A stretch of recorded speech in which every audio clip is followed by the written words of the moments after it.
अस्सलाम वालेकुम।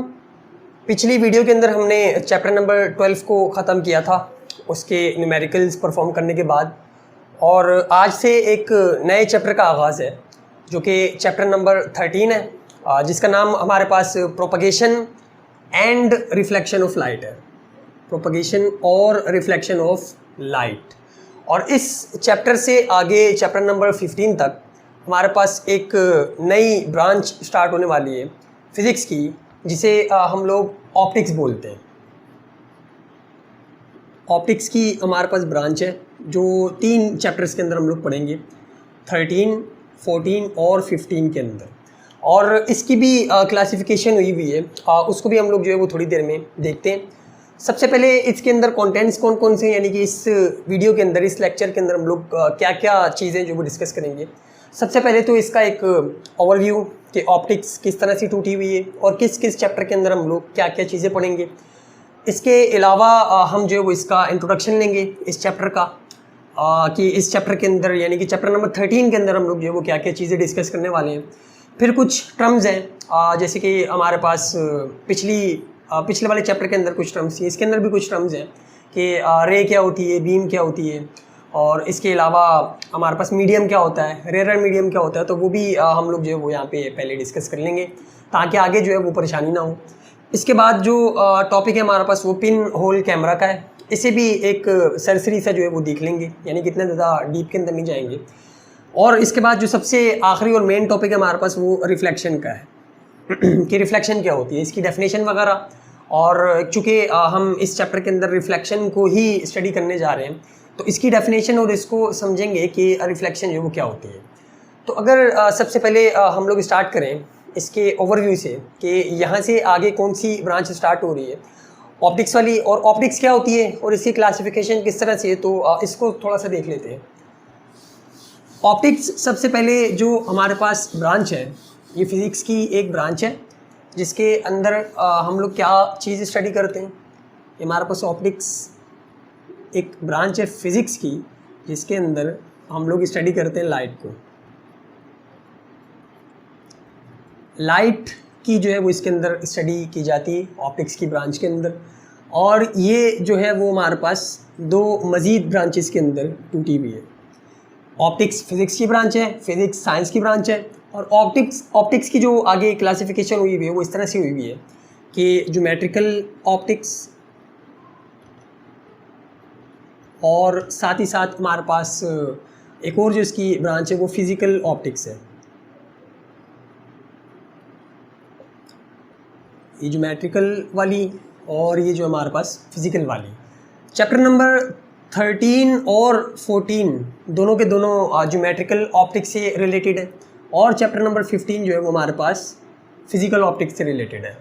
तो ज्योमेट्रिकल ऑप्टिक्स के अंदर हम लोग लाइट को एज अ रे समझ के जो वो स्टडी करते हैं, मतलब उसकी नेचर के ऊपर नहीं जाते कि ये वेव नेचर की है, पार्टिकल नेचर की है, ये क्या। हम लोग सिर्फ रेस के ज़रिए से लाइट को समझते हैं, इसके बिहेवियर को समझते हैं। और जो मेन टॉपिक्स आते हैं इसके अंदर वो हमारे पास एक तो रिफ्लेक्शन का है और साथ ही साथ रिफ्रैक्शन का है। रिफ्लेक्शन और रिफ्रैक्शन दोनों बोलने में जो है वो तकरीबन सेम लगते हैं, लेकिन रिफ्लेक्शन अलग चीज़ है और रिफ्रैक्शन जो है वो अलग चीज़ है। तो ये दोनों चीज़ें जो हम लोग इसके अंदर पढ़ते हैं, और साथ ही साथ इन्हीं से रिलेटेड जितने भी लॉज हैं, ये जितनी भी दूसरी चीज़ें इस तरह के इंस्ट्रूमेंट हैं, जैसे हमारे पास मिरर्स को हम लोग इस वाले के अंदर पढ़ेंगे रिफ्लेक्शन के अंदर, तो मिरर्स वगैरह, और साथ ही साथ जो हमारे पास लेंसेज होते हैं, ये सब चीज़ें इस ज्योमेट्रिकल ऑप्टिक्स के अंदर आती हैं। लाइट को एज अ रे हम लोग स्टडी करते हैं। और रिफ्लेक्शन क्या होती है, रिफ्रैक्शन क्या होती है, इनके लॉज कौन कौन से हैं, और साथ ही साथ मिरर्स और लेंसेज के ज़रिए से किस तरह से इमेजेस वगैरह फॉर्म होती हैं। तो वो सारी की सारी स्टडी हम जो है वो इससे ज्योमेट्रिकल ऑप्टिक्स के अंदर करते हैं। चैप्टर नंबर 13 जो है वो हमारे पास रिलेटेड है रिफ्लेक्शन से, जैसे कि हमने पीछे इसके नाम के अंदर देखा कि propagation and reflection of light. और जो चैप्टर नंबर 14 है वो हमारे पास रिलेटेड है रिफ्रैक्शन से। चैप्टर नंबर 13 के अंदर हम लोग रिफ्लेक्शन और इस मिरर्स को स्टडी करेंगे, और चैप्टर नंबर 14 के अंदर हम लोग रिफ्रैक्शन और साथ ही साथ लेंसेज को स्टडी करेंगे कि लेंसेज से जब लाइट पास होती है तो किस तरह से जो है वो पास होती है, और उससे इमेजेस वगैरह कैसे बनती हैं, और इस चैप्टर के अंदर यानी कि चैप्टर नंबर 13 के अंदर हम लोग मिरर्स वगैरह को स्टडी करेंगे और रिफ्लेक्शन और इसके जो है वो लॉज वगैरह पढ़ेंगे। तो ये हमारे पास 13 और 14 तक की कहानी है। फिर चैप्टर नंबर 15 के अंदर हम क्या चीज़ पढ़ते हैं, या फिर ये जो हमारे पास फिजिकल ऑप्टिक्स है ये किस चीज़ को जो है वो हमें किस बारे में इंफॉर्मेशन देती है, फिर किस चीज़ से रिलेटेड है। ये हमारे पास रिलेटेड है नेचर ऑफ द लाइट, कि लाइट की नेचर क्या है, असल में जो लाइट है वो बनी हुई किस चीज़ से, यानी कि वो पार्टिकल है या वेव है या फिर क्या चीज़ है। तो ये हमारे पास जो वो नेचर होती है, इसको फिजिकल ऑप्टिक्स के अंदर स्टडी करते हैं। साथ ही साथ हम लोग कुछ इसके टॉपिक्स मज़ीद हैं, इंटरफेरेंस वगैरह, इंटरफेरेंस किस तरह से होती है। इसके अलावा जो है वो डायफ्रैक्शन का टॉपिक भी इसके अंदर होता है, डिस्पर्जन वगैरह भी होता है, और लाइट किस तरह से प्रोड्यूस होती है, हाउ लाइट प्रोड्यूस या फिर हाउ लाइट एमिट्स, ये भी हम जो है वो इसी फिज़िकल ऑप्टिक्स के अंदर स्टडी करते हैं। तो ये हम इनमें से कुछ टॉपिक्स जो होंगे वो हमारे शायद चैप्टर के अंदर इंक्लूड होंगे, चैप्टर नंबर 15 के अंदर। तो वो सारे के सारे हम वहाँ पे स्टडी करेंगे, और बाकी जो चीज़ें यहाँ पे अभी हमारे चैप्टर नंबर 13 के अंदर स्टडी करने वाली है वो सिर्फ़ और सिर्फ ये वाली है, रिफ्लेक्शन, इसके लॉज, और मिरर से जो हमारे पास इमेजेस वगैरह फॉर्म होती हैं वो, ये चैप्टर नंबर 13 के अंदर सिर्फ और सिर्फ हम लोग स्टडी करेंगे। तो इसका एक ओवरव्यू ले लिया हमने कि ये चीज़ें कहाँ से आई हैं, यानी कि ये जो हमारे पास रिफ्लेक्शन वगैरह ये किस फील्ड के अंदर आता है, ये किस ब्रांच के अंदर आता है, और वो ब्रांच जो है वो किसके साथ रिलेटेड है। और लाइट के बारे में एक और चीज़ हमने ये पढ़ी थी कि ये जो लाइट होती है हमारे पास, ये इलेक्ट्रोमैग्नेटिक रेज होती हैं या फिर इलेक्ट्रोमैग्नेटिक वेव्स होती हैं। चलो उसको जो है वो बाद में देख लेंगे। अब आते हैं हम इसके इंट्रोडक्शन के ऊपर कि इस चैप्टर के अंदर हम लोग क्या क्या पढ़ेंगे, या फिर इस चैप्टर का इंट्रोडक्शन क्या है। तो इंट्रोडक्शन इसका कुछ इस तरह से है कि उन्होंने यहाँ से चूँकि नई ब्रांच स्टार्ट हो रही है तो उन्होंने एज अ होल इंट्रोडक्शन दे दिया है, यानी कि तीनों चैप्टर्स के अंदर मतलब ऑप्टिक्स का जो है उन्होंने इंट्रोडक्शन दे दिया है। तो इंट्रोडक्शन कुछ इस तरह से है कि हम अपने इर्द गिर्द बहुत सी किस्म की चीज़ें देखते हैं। ये नीला आसमान, हरे भरे जो आपके पास पौधे, इसके अलावा समुंदर है और चमकते हुए सितारे हैं, और उभरता हुआ जो सूरज को देखते हैं, और बहुत सी किस्म की चीज़ें देखते हैं और लुत्फ़ उठाते हैं नेचर का, और जितनी भी चीज़ें हम लोग देखते हैं उसको अप्रिशिएट करते हैं इस यूनिवर्स के अंदर भी, और साथ ही साथ इस हमारी पूरी दुनिया के अंदर कि ये चीज़ें जो हमें नज़र आ रही हैं। तो असल में इसके पीछे या फिर ये जो चीज़ें हमें किस तरह से नज़र आती हैं, फिर किसकी वजह से नज़र आती हैं, तो इसके पीछे जो फिनोमेना होता है वो हमारे पास लाइट का फिनोमेना होता है, यानी कि ऑप्टिक्स इसके अंदर जो इन्वॉल्व होती है। अगर लाइट मौजूद ना हो तो कोई भी चीज़ आपको जो नज़र ही नहीं आएगी। पीछे इसके प्रोसेस क्या हो रहा होता है कि जो चीज़ आपको नज़र आ रही है, आप जिस चीज़ को देख रहे हो, तो इसके अंदर से, जैसे कि अभी मैं इस मार्कर को देख रहा हूँ तो मुझे ये नज़र आ रहा है, तो नज़र किस वजह से आ रहा है कि इसके अंदर से या फिर इसके ऊपर से रेज़, लाइट रेज़ जो है वो रिफ्लेक्ट होके मेरी आंखों के अंदर जाती हैं, और आंखों के अंदर जो है वो एक विजन का सेंसेशन प्रोड्यूस करती हैं, यानी कि मुझे ये जो है वो चीज़ दिखाई देती है लाइट की वजह से, क्योंकि लाइट रेज इसमें से पास हो रही हैं और मेरी आंखों के अंदर जा रही है, और आंखों के ज़रिए से जो ब्रेन की तरफ एक सेंसेशन जा रही है और मुझे इसकी जो तस्वीर नज़र आ रही है। तो इसके पीछे जो वो लाइट है, तो इसलिए लाइट को स्टडी करना काफ़ी ज़्यादा इम्पोर्टेंट है, क्योंकि हम इसी की वजह से जो भी चीज़ों को देख पाते हैं। तो लाइट को स्टडी करने के लिए क्या क्या चीज़ें हमारे पास मौजूद हैं, यही रिफ्लेक्शन का अमल है। और इन्हीं एग्जांपल्स के अंदर हमने क्या देखा कि हमारे पास कुछ चीज़ें ऐसी हैं जो लाइट को एमिट करती हैं, जैसे हमारे पास सूरज है, स्टार्स हैं, इसी तरह बल्ब्स वगैरह होते हैं। तो इन्हें हम लोग ल्यूमिनस ऑब्जेक्ट्स बोलते हैं, ल्यूमिनस ऑब्जेक्ट्स बोलते हैं कि जो लाइट को एमिट करते हैं। और इसके अलावा हमारे पास नॉन लुमिनस ऑब्जेक्ट्स भी होते हैं। और नॉन लुमिनस ऑब्जेक्ट्स क्या होते हैं कि जिनकी अपनी रोशनी नहीं होती, नॉट एमिट लाइट। तो ये जो ल्यूमिनस ऑब्जेक्ट्स हैं ये तो लाइट एमिट कर रहे हैं, इसीलिए हमें नज़र भी आ रहे हैं कि लाइट रेज जो हमारी आंखों के अंदर पड़ रही है, तो वो जो हमारे पास ल्यूमिनस ऑब्जेक्ट है वो हमें नज़र आ रहा है। लेकिन जो नॉन लुमिनस ऑब्जेक्ट्स हैं, यानी कि वो लाइट को एमिट नहीं करते, तो फिर वो कैसे नज़र आ रहे होते हैं, बेसिकली इसके पीछे जो है वो रिफ्लेक्शन का अमल होता है। इसे हम मज़ीद डिटेल के अंदर पढ़ेंगे जब रिफ्लेक्शन को हम स्टडी करेंगे इसी वीडियो के अंदर। तो ये सब चीज़ों को समझने के लिए हमें लाइट को पढ़ना, लाइट की प्रॉपर्टीज़ को पढ़ना जो है वो काफ़ी ज़्यादा इम्पॉर्टेंट है। और यही चीज़ें जो हम इस चैप्टर के अंदर पढ़ेंगे रिफ्लेक्शन के अंदर, यानी कि इस चैप्टर के अंदर रिफ्लेक्शन को डिटेल में डिस्कस करेंगे और प्रोपगेशन को कि किस तरह से प्रोपगेट करती है लाइट। फिर अगले चैप्टर के अंदर जो है वो रिफ्रैक्शन को, और फिर उससे अगले चैप्टर के अंदर जो है वो नेचर को, कि लाइट की जो नेचर क्या है। तो ये कुछ हमारे पास इंट्रोडक्शन है इस चैप्टर का। अब इसके बाद जो है वो हमारे पास कुछ टर्म्स हैं जिनको समझना जो है वो चैप्टर से पहले ज़रूरी है, तो उनको भी देख लेते हैं कि वो हमारे पास जो है वो कौन सी टर्म्स हैं। यस सर जी, तो ये हमारे पास कुछ टर्म्स हैं जिनको समझना जो है वो पहले ज़रूरी है। सबसे पहले जो है वो लाइट क्या चीज़ होती है। तो जिस तरह से हमने साउंड के बारे में पढ़ा था कि साउंड जो है वो एक फॉर्म ऑफ एनर्जी है, तो लाइट भी जो है वो एक एनर्जी की ही फॉर्म है, जिसके ज़रिए से क्या होता है कि हम चीज़ों को देख सकते हैं। तो ये सिर्फ़ और सिर्फ अभी आप लोग इतना समझो कि ये एक फॉर्म ऑफ एनर्जी है कि जिसके ज़रिए से हम चीज़ों को देख पाते हैं। इसकी जो मज़ीद डिटेल है लाइट की नेचर के बारे में, वो आपके पास चैप्टर नंबर 15 के अंदर आएगी कि लाइट असल में जो है वो इसकी नेचर क्या है, यानी कि ये पार्टिकल है, वेव है, या फिर क्या चीज़ है।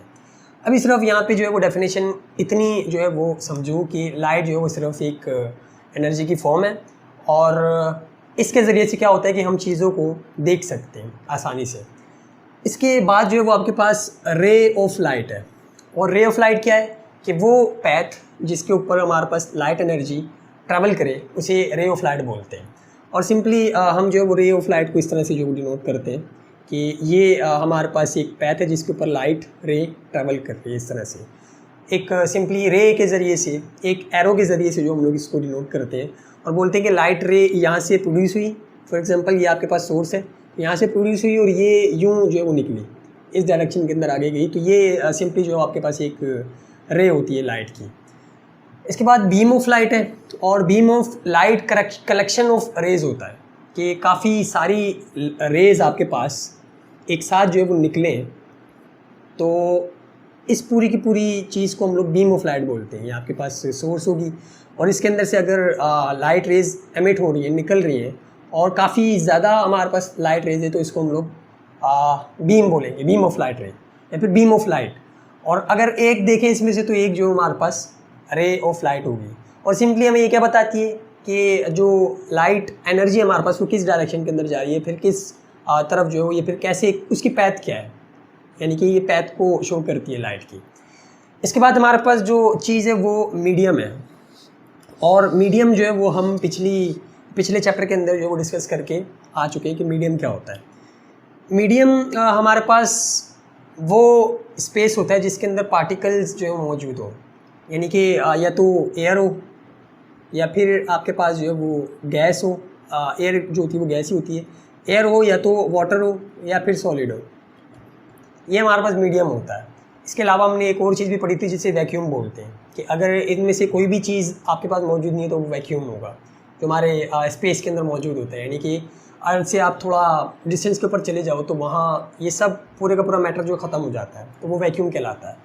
मीडियम हमारे पास क्या है कि या तो एयर हो या तो वाटर हो या तो सॉलिड हो, कि जिसके अंदर से जो हमारे पास जो चीज़ है वो पास हो रही हो, वेव जो है वो पास हो रही हो, तो उसे हम लोग जो है वो मीडियम बोलते हैं।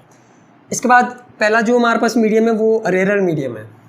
रेरर मीडियम का मतलब कि वो मीडियम जिसके अंदर हमारे पास स्पीड जो है लाइट की ऑफ लाइट इज़ ग्रेटर, वो मीडियम आपके पास रेयरर मीडियम कहलाएगा, कि जिसके अंदर स्पीड ऑफ लाइट जो है वो ज़्यादा हो, उसकी वैल्यू ज़्यादा हो। इसके बाद डेंसर मीडियम क्या होता है डेंसर मीडियम हमारे पास वो मीडियम होता है कि जिसके अंदर स्पीड ऑफ लाइट जो है वो कम हो जाए, डेंस हो जाए।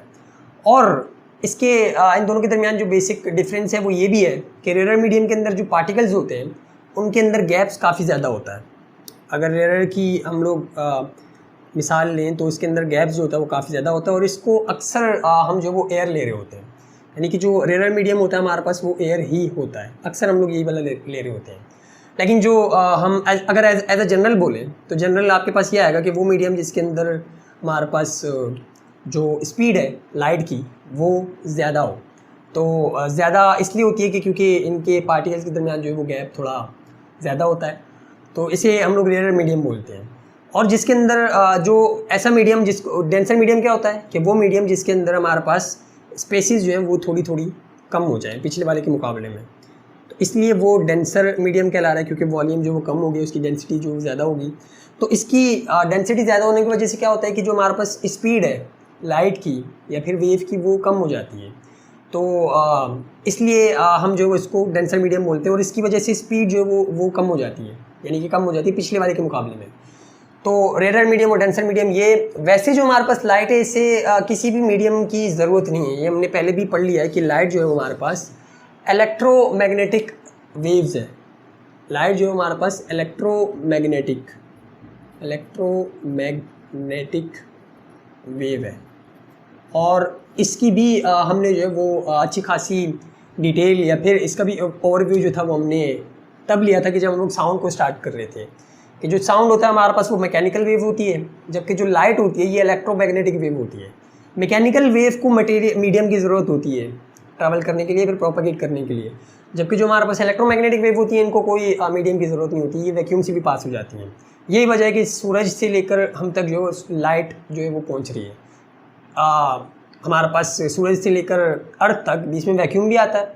वैक्यूम का मतलब कि कोई मीडियम नहीं होता, लेकिन जो लाइट वेव्स हैं ये उनमें से भी पास हो जाती हैं। क्यों? क्योंकि इलेक्ट्रोमैग्नेटिक वेव्स हैं।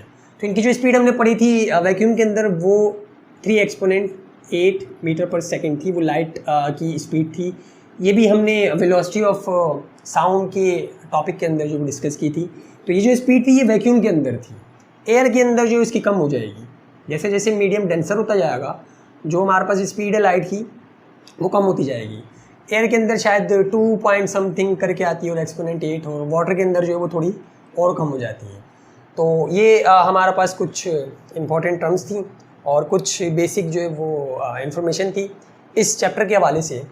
अब जो हमारे 2 टॉपिक रहते हैं, एक मेन टॉपिक है जो कि रिफ्लेक्शन का है, और एक जो पिन होल कैमरा का है उसको भी जो देख लेते हैं। काफ़ी इंटरेस्टिंग चीज़ है पिन होल कैमरा भी, और इसे इन्वेंट भी हमारे अपने ही एक ग्रेट स्कॉलर ने किया है।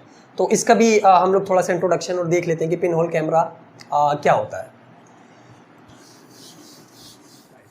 जी, तो पिन होल कैमरा के ऊपर जाने से पहले जो हमारा टॉपिक था वो रेक्टिलिनियर प्रोपगेशन ऑफ लाइट को स्टडी करना था, कि जो लाइट की हमारे पास प्रोपगेशन होती है वो रेक्टिलिनियर होती है।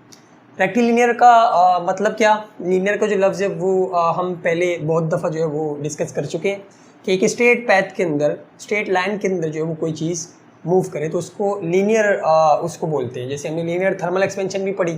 इसके अलावा लीनियर वाला जो कॉन्सेप्ट था, ये जो चैप्टर था हमारे पास, चैप्टर नंबर 3 पूरे का पूरा लीनियर मोशन के ऊपर था।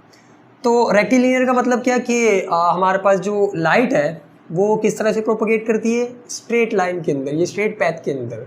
इस चीज़ को जो है वो समझना ज़रूरी है, क्योंकि आगे जितनी भी हम लोग स्टडी करेंगे, जितनी भी चीज़ों को स्टडी करेंगे वो इसी कॉन्सेप्ट के ऊपर करेंगे कि रेक्टिलिनियर प्रोपोगेशन होती है हमारे पास लाइट की।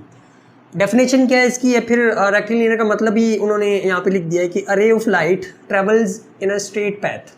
कि रेक्टिलिनियर का मतलब क्या कि जो हमारे पास रे ऑफ लाइट है वो स्ट्रेट पैथ के अंदर ट्रैवल करे, बस इसे हम लोग जो रेक्टिलिनियर प्रोपगेशन बोलते हैं। और इस चीज़ को जो है वो काफ़ी सारे एक्सपेरिमेंट्स के ज़रिए से भी जो है प्रूव किया जा चुका है। किस तरह से कि हमारे पास आप 4 किस्म के, 3 किस्म के जो है वो ले लो कार्डबोर्ड्स, और आप ये घर पे भी खुद भी कर सकते हो कि कार्डबोर्ड लो और इस तरह से जो है वो आप रखो लाइन के अंदर। यूँ रखो पहला कार्डबोर्ड, यूँ रखो आप जो है वो दूसरा कार्डबोर्ड, और यूँ रखो आप तीसरा कार्डबोर्ड, या कोई गत्ते भी जो है वो आप लोग ले सकते हो। और यहाँ जो है वो आप कोई सोर्स लगा दो। ज़्यादातर एक्सपेरिमेंट्स के अंदर जो वो कैंडल है, ये जो इसकी फ्लेम होती है यहाँ से रोशनी जो है वो निकल रही होती है।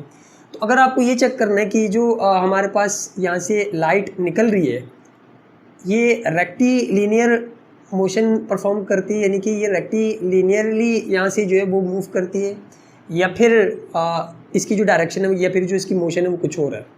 तो इसको प्रूव करने के लिए रेक्टिलिनियर ही होती है। इसको प्रूव करने के लिए क्या करूँ कि यहाँ पे एक सुराख करूँ, यहाँ पे एक सुराख करूँ और यहाँ पे एक सुराख करूँ, और इन तीनों को इस तरह से लिखो कि आपको यहाँ से नज़र आए, आर पार जो है पूरे का पूरा नज़र आए, और ये वाली फ्लेम जो आपको नज़र आ रही हो, ये फ्लेम कैसे नज़र आ रही होगी आपको इस केस के अंदर, जब आप इसको इस तरह से अलाइन करोगे कि यहाँ ये वाली चीज़ जो आपको नज़र आए, तो क्या होगा कि यहाँ से रेज जो निकलेगी, एक रे निकलेगी, यहाँ से पास होगी, यहाँ से पास होगी और यहाँ से पास होगी, और आपकी आंख के अंदर जाएगी, यानी कि आपको ये रे नज़र आएगी। रेक्टिलिनियर प्रोपगेशन का मतलब क्या है कि लाइट रे जो वो सीधा ट्रैवल करे। अगर ये लाइट इस तरह से ट्रैवल नहीं करेगी तो फिर किस तरह से ट्रैवल करेगी? वो सर्कुलर भी हो सकती है, इस तरह से भी हो सकती है, और ये इस तरह से भी हो सकती है, मतलब किसी भी डायरेक्शन में हो सकती है। तो इस वाले केस के अंदर आपको नज़र आ गई। अब क्या करो कि आप ये वाला बीच वाला जो एक आपके पास कार्डबोर्ड है, इसकी जगह चेंज कर दो, इसको जो वो थोड़ा नीचे लेके चले जाओ या फिर आगे पीछे कर दो, और इसका जो हमारे पास ये सुराख है ये अब जो है वो आपके पास चेंज हो गया है, सुराख अब यहाँ पे आ गया है, और ये दोनों जो है वो आपके पास क्या बोलते हैं लाइन के अंदर वैसे ही मौजूद है, जबकि इस वाले को जो आपने हिला दिया या फिर छेड़ दिया है, तो क्या होगा कि ये लाइट रे यहाँ से ब्लॉक हो जाएगी, लाइट रे यहाँ से ब्लॉक हो जाएगी, और कोई लाइट रे जो आगे इस वाले सुराख से पास नहीं होगी। मतलब इसको अगर हिलाओगे तो आपको ये वाली जो लाइट है जो इसमें से निकल रही है रे, ये नज़र आना बंद हो जाएगी। तो इससे ये प्रूव होता है कि जो हमारे पास ये रे है ये स्ट्रेट लाइन के अंदर मूव करती है। अगर ये स्ट्रेट लाइन के अंदर नहीं मूव कर रही होती तो हमें यहाँ से नज़र आनी चाहिए थी लाइट। किस तरह से कि अगर स्ट्रेट लाइन में मूव नहीं हो रही होती तो फिर ये यहाँ से निकलती और इस तरह से मूव करती और इसमें से भी पास होती और यूं जो है मूव होती हर डायरेक्शन के अंदर, और फिर जो है वो यहाँ से मूव होती हुई हमारी आंखों के अंदर चली जाती और हमें नज़र आनी चाहिए थी। अगर ये इसकी डायरेक्शन रेक्टिलिनियर नहीं थी, रेक्टिलिनियर थी, तभी ये जो हमारे पास लाइट है ये स्ट्रेट लाइन इसको हटाने के ऊपर हमें जो नज़र नहीं आई। इसकी जो है वो एक्सप्लेनेशन या फिर इसकी जो है वो मैं वीडियो भी लगा देता हूँ यहाँ पे, कि वीडियो के अंदर भी आपको जो है वो यही जो सारी की सारी हमने बातें की वही नज़र आ रही है कि जैसे ही हमने कार्डबोर्ड जो है वो हटाया, पहले जो है वो हमें लाइट रे नज़र आ रही थी जब तीनों की तीनों अलाइन हुई थी। जैसे ही कार्डबोर्ड हटाया तो क्या हुआ कि जो लाइट रे है वो नज़र आना बंद हो गई। तो इससे भी ये बात प्रूव होती है कि जो लाइट है हमारे पास वो स्ट्रेट पैथ के अंदर मूव करती है। और इसको एक और चीज़ से हम लोग इस तरह से समझ सकते हैं कि आप यहाँ पे जो है वो सोर्स रखो, कोई टॉर्च रख लो, कोई बैटरी रख लो जिसके अंदर से जो लाइट निकल रही हो, और इसके आगे जो है वो आप कोई ऑब्जेक्ट रख दो, कोई ओपेक किस्म का ऑब्जेक्ट रख दो, यानी कि वो ऑब्जेक्ट जिसके अंदर से लाइट रे पास ना हो रही हो। तो क्या होता है कि हम लोग देखते हैं कि इसका जो है वो पीछे अगर हमारे पास कोई वो नज़र रखा हुआ हो, कोई स्क्रीन रखी हुई हो, तो इसके ऊपर आपको पीछे जो है इसकी शैडो नज़र आता है। ये पूरे का पूरे जो वो शैडो होगा, ये पूरे का पूरा शैडो होगा और बाकी चारों तरफ जो है इसके लाइट इस तरह से जा रही होगी। तो इसका क्या मतलब हुआ कि हमारे पास जो ये लाइट रे ये स्ट्रेट पैथ के अंदर ट्रेवल करती है। इसी तरह की चीज़ आपने जो है वो प्रॉपर्टीज़ के अंदर भी पढ़ी थी, कैथोड रेज की प्रॉपर्टीज़। जब आप लोग कैथोड रेज पढ़ रहे थे तो उसके अंदर भी आपने एक ऑब्जेक्ट प्लेस किया उसकी डायरेक्शन के अंदर और उसका जो शेडो वो पीछे फॉर्म हुआ। तो इससे आपने प्रॉपर्टी के अंदर क्या बताया कि जो हमारे पास कैथोड रेज है वो स्ट्रेट पैथ के अंदर ट्रैवल करती हैं।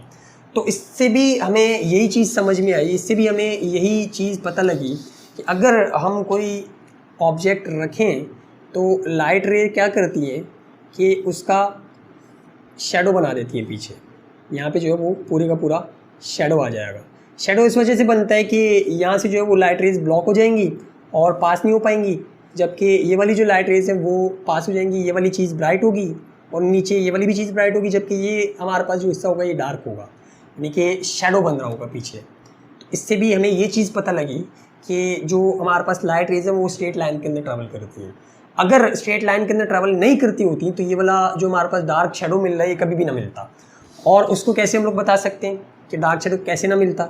ये हमारे पास ऑब्जेक्ट है और यहाँ पे जो है वो आपके पास कुछ भी आपने स्क्रीन वगैरह रखी हुई है, और आप क्या करो, अगर इसकी जो हमारे पास डायरेक्शन है वो स्ट्रेट ना होती, राउंड करके होती, तो क्या होता कि ये इधर जाती, ये इधर जाती, अपनी मर्ज़ी से किसी भी डायरेक्शन में जाती और यहाँ भी आती लाइट रेज और तमाम डायरेक्शन के अंदर जो है वो आती, कोई शेडो जो है वो नहीं बनता।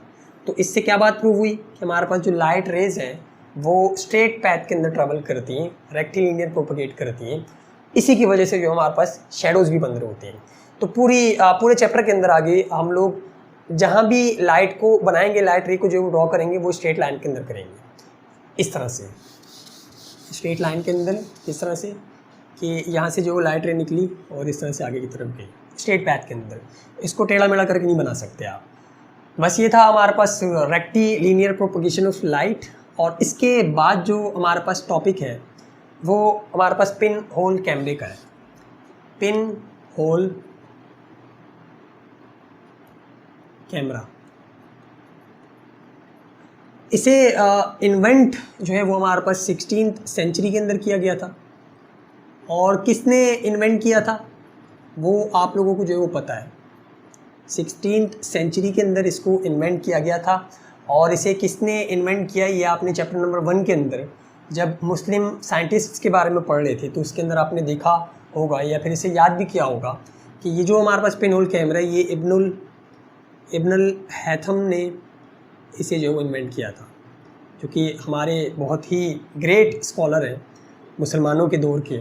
और ये उस दौर के अंदर इन्वेंट हुआ था कि जिस दौर के अंदर मुसलमान उरूज पे थे और ये जो जितने भी हमारे पास वेस्ट वाले थे ये डार्क के अंदर थे, यानी कि दौरे जाहिलियत के अंदर थे। सेम उसी तरह जिस तरह आज के मुसलमान यानी कि हम लोग जलील और रुस्वा हुए हैं, यानी कि हमारा कोई भी नाम नहीं है, हम लोग उरूज भी नहीं है, ये हमारा पस्ती का दौर चल रहा है। जो हमारा गोल्डन पीरियड था वो ख़त्म हो गया। क्यों उस वक्त हम लोग उरूज पे थे और क्यों आज जो है वो पस्ती के अंदर है, दलील हो रहे हैं? सिर्फ़ और सिर्फ तालीम की वजह से, सिर्फ़ और सिर्फ नॉलेज की वजह से कि हमने तालीम को छोड़ दिया है और हम जो है वो दूसरे कामों में, दूसरी चीज़ों में जो है वो इन्वॉल्व हो गए हैं। और अगर आप हिस्ट्री पढ़ें तो आपको साइंस के अंदर जो ज़्यादा कंट्रीब्यूशन है, जो ज़्यादा मवाद है वो मुस्लिम साइंटिस्ट से ही मिलेगा। यानी कि शुरुआत के अंदर मुस्लिम ही थे जिन्होंने साइंस को इंट्रोड्यूस करवाया। साइंस के अंदर मैथमेटिक्स की बुनियाद रखने वाले, फिज़िक्स, केमिस्ट्री, बायोलॉजी, इसके अलावा जो आपके पास एस्ट्रोनॉमी है और बड़ी बड़ी जितनी भी आपके पास ब्रांचेज़ हैं, ज़्यादा नॉलेज या फिर ज़्यादा जो काम किया है इनके ऊपर शुरुआत के अंदर बुनियादी, वो हमारे स्कॉलर्स, हमारे अपने मुस्लिम साइंटिस्ट ने किया है। और यही वजह थी कि उस वक्त वो उरूज पे थे। फिर क्या हुआ कि आहिस्ता आहिस्ता नॉलेज की तरफ से जैसे जैसे मुस्लिम्स डाइवर्ट होते गए दूसरे कामों के ऊपर, अय्याशियों वगैरह के अंदर, वो पस्ती की तरफ जाते गए और स्टिल अभी भी जो ये प्रोसेस जारी है। यानी कि हम पस्ती की तरफ जो मज़ीद जाते जा रहे हैं जैसे जैसे नॉलेज से जो वो तालीम से जो दूर होते जा रहे हैं। खैर, इस टॉपिक की तरफ हम बढ़ते हैं दोबारा से। इब्नुल हैथम ने इन्हें इन्वेंट किया था इस कैमरा को। और भी बहुत सारा काम है इनका ऑप्टिक्स के ऊपर, यानी कि फ़िज़िक्स की जो ये हमारे पास ब्रांच है ऑप्टिक्स के ऊपर अच्छा खासा इनका काम है। इस कैमरे को हम लोग कैमरा ऑब्सक्यूर भी बोलते हैं। शायद MCQs के अंदर आ जाए, ये MCQs के हवाले से जो इम्पोर्टेंट है। कैमरा ऑब्सक्यूर बोलते हैं इसको, पिन होल कैमरे को। क्यों? क्योंकि ये जो होता है हमारे पास, जो इसका इनर साइड होती है वो बिल्कुल डार्क होती है, डार्क रूम की तरह जो ये वाली इनर जो होती है इसकी साइड होती है। तो कैमरा ऑब्सक्यूर भी बोलते हैं इसको।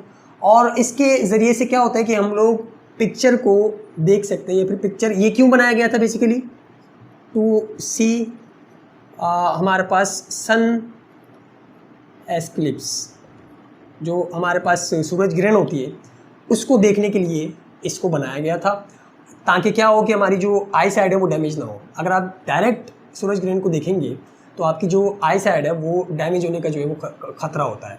लेकिन पिन होल कैमरे से जो है वो आप लोग डायरेक्ट देख सकते हो सूरज ग्रहण को, तो तभी इसको जो है वो इन्वेंट किया गया था। और इसकी भी कंस्ट्रक्शन की मतलब खुद आप लोग घर पे भी बना सकते हो इसको। यूट्यूब के ऊपर काफ़ी ज़्यादा वीडियोज़ जो है मौजूद हैं, इसके अंदर लोगों ने अपने अपने जो है पिन होल कैमरे बनाए हुए हैं। इसके अंदर प्रोसेस क्या होता है, सबसे पहले अगर इसकी कंस्ट्रक्शन की बात करें तो ये जो है ये एक रेक्टेंगुलर बॉक्स से मिलकर बना हुआ है, जिसकी एक साइड के ऊपर हमने पिन होल छोड़ा हुआ है, यानी कि छोटा सा होल छोड़ा हुआ है। इसके अंदर से जो रेज है वो पास होंगी इसके अंदर। दूसरी साइड के ऊपर यहाँ पे हमने स्क्रीन लगाई हुई है, जिसके ऊपर हम इन रेस को या फिर इस इमेज को जो है वो देखेंगे, फॉर्म करवाएंगे। और इसके पीछे जो होता है हमारे पास, यहाँ से इसको देखने के लिए एक और हमारे पास जो बॉक्स लगा होता है। यहाँ पे सिर्फ इन्होंने इतना सी बनाया हुआ है। काफ़ी इसको आप घर में भी बना सकते हो, यानी कि काफ़ी सारी वीडियोज़ हैं जिसके अंदर उन्होंने अपने अपने पिन होल कैमरे बनाए हुए हैं, तो आप वहाँ से देख के भी बना सकते हो। और ये जो पूरे का पूरा बॉक्स होना चाहिए ये कम्प्लीटली पैक्ड होना चाहिए, यानी कि इसके अंदर कम्प्लीटली डार्क होना चाहिए। इसके अंदर जो इसका इंटरनल हिस्सा है ताकि जो एक्सटर्नल लाइट है वो इसके अंदर जो इंटरफेयर ना कर सके, सिर्फ ये वाली जो रेज़ हैं जो इस होल के ज़रिए से अंदर जा रही है सिर्फ वो जा सकें। अब इसकी वर्किंग कैसे, या फिर ये जो इमेज है ये वाली, ये यहाँ पे कैसे बनती है, ये इस तरह से बनती है कि ये जो रेज़ है जो इस ऑब्जेक्ट के हेड से निकल के होल के अंदर जा रही है, फ़र्ज़ करो कि ये रे ए है और ये यहाँ से पास होगी और यहाँ पे जाके जो है वो एलिमिनेट कर देगी इस एरिया को जो आपने यहाँ पे स्क्रीन लगाई हुई है। इसको जब एलिमिनेट करेगी तो इसकी स्क्रीन आपको जो है वो, या फिर इसकी जो आपके पास पिक्चर है, इमेज है, वो यहाँ पे आपको बनती हुई नज़र आएगी। इसके बाद जो ये वाली आपके पास रे है सी, ये यहाँ से निकलेगी और यहाँ पे जाके जब फॉर्म होगी, स्ट्राइक करेगी इस स्क्रीन को, तो यहाँ पे इसकी इमेज बना देगी। यहाँ पे सी डैश बोल लो उसको। और जब बी वाली रे यहाँ से पास होगी तो इसकी इमेज यहाँ पे बनाएगी। रेज़ तो काफ़ी ज़्यादा निकल रही होंगी, लेकिन समझने के लिए सिर्फ हम लोग 3 रेज़ को जो वो ले रहे हैं। रेज़ बहुत सारी इसमें से निकल के पास हो गई, लेकिन समझने के लिए हम लोग सिर्फ 3 रेज़ को ले रहे हैं और बता रहे हैं कि इस तरह से जो इमेज फॉर्म होगी। अच्छा, ये जो इमेज फॉर्म होगी यहाँ पे, ये एक तो रियल होगी और इन्वर्टेड होगी, यानी कि उल्टी होगी। और रियल और इन्वर्टेड इमेजेस क्या होती हैं ये आगे हम लोग जो जाके डिटेल के अंदर पढ़ेंगे। अभी सिर्फ इतना यहाँ पे देखो कि जो रियल इमेज होती है वो हम लोग स्क्रीन के ऊपर ले सकते हैं, यानी कि उसको हम लोग स्क्रीन के ऊपर देख सकते हैं, यानी कि जो रियल रेज़ के मीटअप करने के ऊपर आपके पास मिल रही हो आपको। यहाँ पे स्मॉल में ले लो कि which can obtain on screen, कि रियल इमेज कौन सी होती है कि जिसको हम लोग स्क्रीन के ऊपर जो है वो ले सकें। जैसे कि यहाँ पे हमारे पास स्क्रीन के ऊपर आपको दिखेगी। और जो इन्वर्टेड इमेज, इन्वर्टेड रियल जो होती है वो हमेशा इन्वर्टेड होती है, यानी कि उलट। ये आपके पास बंदा ऐसा है तो जो आपको नज़र आएगी वो इस तरह से नज़र आएगी। मैं इसके अंदर जो है वो पिन होल कैमरे की एक वीडियो भी जो है वो यहाँ पे लगा देता हूँ। तो ये आपके पास जो है वो किसी इस तरह का पिन होल कैमरा होता है, घर पे खुद भी बना सकते हो। और जब इससे आप देखोगे चीज़ को तो आपको जो है वो इसकी इन्वर्टेड और रियल किस्म की इमेज जो है वो नज़र आएगी। तो ये था हमारे पास पिन होल कैमरा। और इसके बाद जो हमारा सिर्फ एक टॉपिक रह गया रिफ्लेक्शन का, जो मेन टॉपिक है। तो उसकी डेफिनेशन और उसको थोड़ा सा जो है वो समझते हैं कि रिफ्लेक्शन जो है वो क्या होती है। जी, तो ये हमारे पास 2 डेफिनेशंस हैं रिफ्लेक्शन की। और इसकी डेफिनेशन पढ़ने से पहले जो हमने सवाल बनाए थे शुरू के अंदर कि हम नॉन लुमिनस ऑब्जेक्ट्स को भी, यानी कि जो लाइट एमिट नहीं करते, वो चीज़ें भी हमें नज़र आ रही होती हैं। तो ये कैसे होता है? जैसे हमारे सोलर सिस्टम के अंदर सिर्फ एक चीज़ है ऐसी जो लाइट को एमिट कर रही है और वो है सन। सूरज जो है वो लाइट को एमिट कर रहा है, ना तो चांद लाइट को एमिट कर रहा है, ना दूसरे जितने भी प्लैनेट्स हैं हमारे पास, मरकरी, वीनस, जुपिटर, नेपच्यून वगैरह, कोई भी दूसरा जो प्लैनेट है वो लाइट को एमिट नहीं कर रहा। तो ये जो हमारे पास चांद है ये हमें कैसे नज़र आता है, या फिर जो मरकरी है ये कैसे नज़र आता है, वीनस है ये कैसे नज़र आता है, जुपिटर कैसे नज़र आता है, जुपिटर के जो मून्स हैं वो कैसे नज़र आते हैं, यानी कि स्पेस के अंदर जो हमारे पास, हमारे सोलर सिस्टम के अंदर जो दूसरी चीज़ें वो किस तरह से नज़र आती हैं। और इसके अलावा जो हमारे इर्द गिर्द यहाँ पे चीज़ें हैं, अभी इस कमरे में भी जो है वो सिर्फ एक बल्ब जो है वो जल रहा है। अब सिर्फ एक बल्ब जल रहा है, चलो ये तो समझ में आती है कि ये मुझे नज़र आ रहा है बल्ब। जो बाकी सारी की सारी चीज़ें पड़ी हुई हैं, ये मार्कर, ये यहाँ पे जो अलमारी है, यहाँ पे जो शोकेस है, यहाँ पे टेबल पड़ी हुई है, ये हमारे पास डस्टर है, तो ये तो सारी की सारी नॉन लुमिनस ऑब्जेक्ट्स हैं, ये लाइट को एमिट नहीं करते। तो फिर ये कैसे नज़र आ रही हैं? तो इसके पीछे जो रीज़न है हमारे पास वो रिफ्लेक्शन का है, कि ये जो चीज़ें हैं ये लाइट को रिफ्लेक्ट करती हैं। जब लाइट रेज इनके ऊपर आके पड़ती हैं, ये यहाँ से जो रिफ्लेक्ट होती हैं, और रिफ्लेक्ट होने के बाद हमारी आंखों में जाती हैं और इनकी एक सेंसेशन विजन की इसके हमारे दिमाग में बनती है। तो रिफ्लेक्शन क्या है?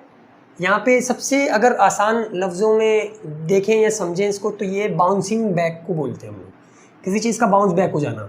यानी कि फ़र्ज़ करो कि मेरे पास एक बॉल है और उस बॉल को जो है वो मैं सामने दीवार पे मारूं ज़ोर से, और दीवार से लगने के बाद वो जो मेरे पास बॉल है वो वापसी मेरे पास दोबारा से इसी डायरेक्शन के अंदर, जिस डायरेक्शन के अंदर गई थी उसी डायरेक्शन के अंदर वापसी आ जाए, फिर बाउंस बैक हो जाए वहाँ से, तो वो सिंपली रिफ्लेक्शन कहलाएगी, यानी कि रिफ्लेक्ट हो गई। और रिफ्लेक्शन ऑफ लाइट का क्या मतलब है? क्योंकि यहाँ पे जो हम लोग रिफ्लेक्शन ऑफ लाइट को देख रहे हैं, रिफ्लेक्शन ऑफ लाइट। तो सिंपली रे जाए किसी चीज़ पे पड़े और बाउंस बैक हो जाए, यानी कि दोबारा उसी मीडियम के अंदर आ जाए, इसे हम लोग रिफ्लेक्शन बोलते हैं। ये डेफिनेशन लिखी भी है कि when light rays travelling in one medium strikes the surface of another medium, कि जब हमारे पास लाइट रे ट्रैवल करती हुई एक मीडियम से जा रही हो दूसरे मीडियम की सरफेस से टकराए। फर्स्ट करो कि यहाँ जो है वो इस वक्त एयर है और ये हमारे पास एक मीडियम पड़ा हुआ है जो कि सॉलिड है। फर्स्ट करो कि ये वाला डस्टर है, ये डस्टर है यहाँ पे पड़ा हुआ है और यहाँ पे जो है वो हमारे पास एयर मौजूद है।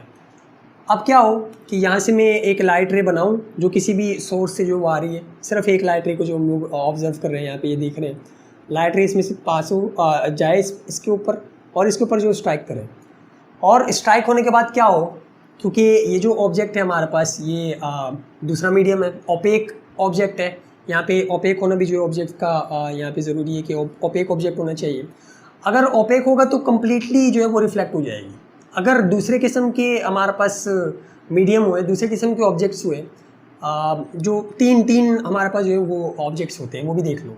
एक ओपेक होता है, ओपेक का मतलब कि जो कम्प्लीटली लाइट को जो है वो रिफ्लेक्ट कर दे, अपने अंदर से पास होने ही ना दे, लाइट का थोड़ा सा भी पार्ट जो अपने अंदर से पास ना होने दे, उसे ओपेक किस्म के ऑब्जेक्ट्स बोलते हैं हम लोग। एक होते हैं ट्रांसपेरेंट्स, और वो सबको पता है ट्रांसपेरेंट कौन से हमारे पास ऑब्जेक्ट्स होते हैं। और ये जो ट्रांसपेरेंट होते हैं ये हमारे पास ऐसे सब्सटेंसेस होते हैं जिनके अंदर से लाइट रे इजीली पास हो जाती है, यानी कि अच्छी खासी जो लाइट रेज है हमारे पास वो पास हो जाती है इनमें से, उन्हें हम लोग ट्रांसपेरेंट बोलते हैं। ट्रांसपेरेंट का मतलब कि जिनके आर पर दिख रहा हो, तो वो दिख इसी वजह से रहा होता है कि हमारे पास जो लाइट रेज है वो पास हो रही है उसमें से, तो हमें उसके बाहर की चीज़ भी जो नज़र आ रही है। ओपेक का मतलब क्या कि कम्प्लीटली रिफ्लेक्ट कर देंगे, थोड़ा सा भी पास नहीं होने देंगे। ट्रांसपेरेंट का मतलब कि ये अच्छा खासा पार्ट तकरीबन कम्प्लीटली ही जो है वो लाइट रेज को ट्रांसफ़र कर देंगे, पास कर देंगे अपने में से। और एक इन दोनों के दरमियान आते हैं जिन्हें हम लोग ट्रांसल्यूसेंट बोलते हैं, ट्रांसल्यूसेंट, या फिर इन्हें सेमी ट्रांसपेरेंट भी बोलते हैं। और सेमी ट्रांसपेरेंट का मतलब क्या होता है कि जो कुछ लाइट रेज को अंदर से पास होने दे देते हैं और कुछ को जो है वो रिफ्लेक्ट कर रहे होते हैं। तो ये हमारे पास तीन टाइप्स हैं।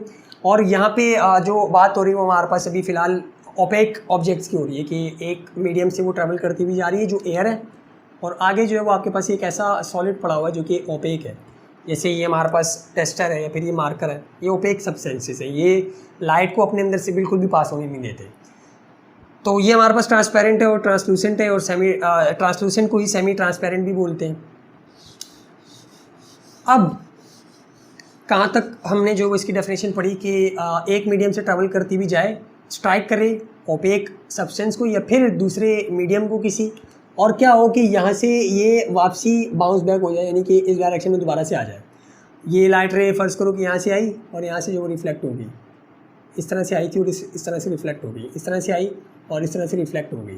तो बाउंसिंग बैक होना यानी कि किसी मीडियम से टकरा के उसी मीडियम के अंदर वापसी चला जाना, तो ये वाली जो हमारे पास फिनोमेना होता है, कहाँ तक पढ़ा हमने, अनदर मीडियम दूसरे मीडियम से टकराए and send back to the same medium, और दोबारा उसी मीडियम में भेजी जाए कि जिस मीडियम से वो आई थी।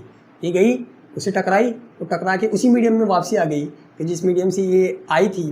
तो इस फिनोमेना को हम लोग रिफ्लेक्शन बोलते हैं या फिर रिफ्लेक्शन ऑफ लाइट बोलते हैं।